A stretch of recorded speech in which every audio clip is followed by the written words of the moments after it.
What's up guys, kwa majina muniite Medo Brown pale TikTok. Leo katika harakati zangu za kutembea hapa na pale nini, si unajua mambo yangu ya tukakutana na msanii hapa, kijana mtanashati, akanambia na vitu vikali sana ambavyo anafanya mpaka Wakenya wanaweza wakafurahi. Sasa nataka tumuulize maswali mawili matatu tuweze kujua ni kwa nini akaamua kuimba bali hakufuata mambo mengine. Ni kwa nini akaamua kuimba kama kijana? Acha tumuulize kwanza tujue anaitwa nani, ili tuweze kujua pale YouTube anaitwa nani, TikTok anaitwa nani, ndio tuweze tukamtafuta.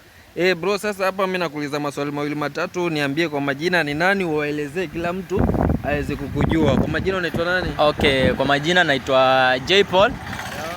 Nenda pale YouTube channel yangu utanipata kama J Paul. Yeah. Nimetoa ngoma safi na jida bado nakupenda. Yeah. Kwa urahisi ukitaka kunipata kwa urahisi bado nakupenda by J Paul. Yeah. Alafu pale TikTok pia utanipata kama J Paul. Yeah. Instagram utapata kama J Paul na Facebook pia utanipata kama J Paul. Ya, na ni kitu gani ambacho kilikushirikisha ama kilikupelekea mpaka ukaamua kuimba? Yaani ukaamua usifanye shughuli zozote zile mpaka ukaona ni bora uanze kuimba muziki?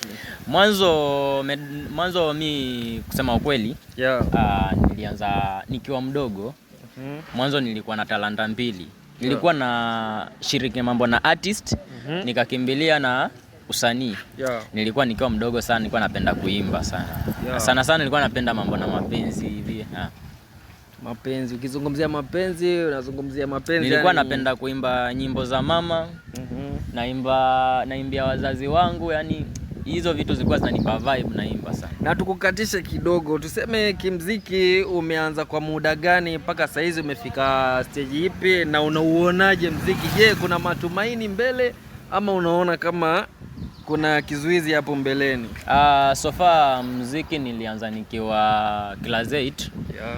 Manake nikiwa mdogo bado sikuwa najua kama mambo na industry iko. Yeah. So nilikuwa naanza class 8 kuimba, naandika nyimbo zangu. But sikuwa itoa, ndo nimeanza kutoa nikiwa nishamaliza form 4. Na swali ya mwisho na ya kwanza, yeah. Huu mziki unaofanya wewe ni mziki design gani? Juu kuna reggae, kuna gengeton, kuna bongo flavor. Sasa pengine wewe unafanya mziki gani? So far mimi nafanya secular. Yeah. Naimba nyimbo za mapenzi. Dio. Nyimbo za hisia, yani zinazoguzia kitu fulani. Nabambika na hiyo shughuli ambayo nafanya. Kwa hiyo kiufupi, uko sure ukitupa vasi moja hivi wanaotutizama pale, uko sure wataridhika? Wataridhika mwanangu, wataridhika. Nakupa sekunde 2 tu unipatie chorus moja tu peke yake. Chorus moja tu ndugu yangu, nitashukuru. Okay, call me J Paul. Inasema hivi, mi bado nakupenda, ukiniacha ndaumia. Mi bado nakupenda baby, mi bado nakupenda. Kumpata msanii wetu tunamsearch pale YouTube, tunamsearch pale TikTok. Kwa majina umesema unaitwa nani YouTube? Kwa majina naitwa J Paul. Ukienda Instagram utanipata kama J Paul, ukienda Facebook utanipata kama J Paul, YouTube utanipata kama J Paul. YouTube ukitaka kunipata kwa rahisi, saji J Paul bado nakupenda. Imeisha.